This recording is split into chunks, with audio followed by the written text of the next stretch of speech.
Tignan nyo 'to guys, nakakaakit naman pala siya. Hindi ko siya pinapansin dati eh.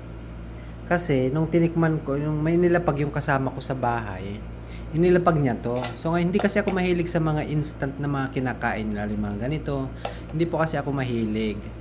Mga chichirya, mga Nova, Piatos, mga ganyan, hindi po ako mahilig. Pero pag may nagbaba po dyan, sigurado pong dadampot din naman ako. So tingnan nyo po, bahay pa lang nakakaakit na. So pag binuksan mo siya, ang ganda pa nga ng lagayan, no? Ganda pa nga po. Ayan, dito tayo. Ayan, ba tayo tumayo? Wala akong lalagyan. Ayan.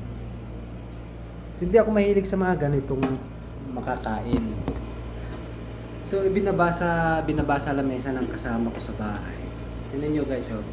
Ano pa lang siya, lagayan pa lang ang ganda-ganda na. Parang alam mo yun, nagagandahan ako. Ayan, pagbukas ganyan siya, di ba? Pero pwede siyang alkansya kaso, na-open siya ng buo.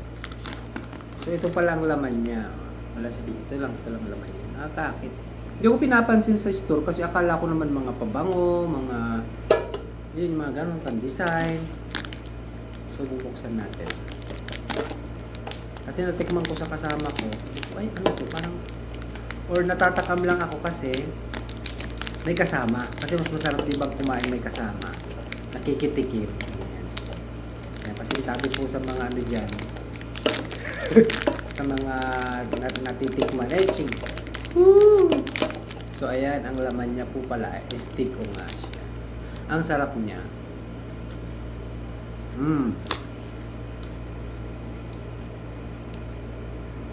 Ano lang po siya, sa isyata? Sa cereal?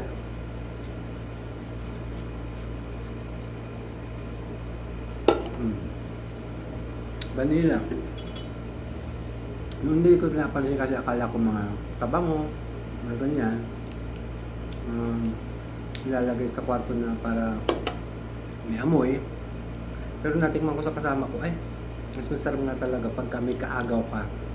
Mas masarap talaga pag nakikiagaw pa. Nakikitikim kumbaga ba.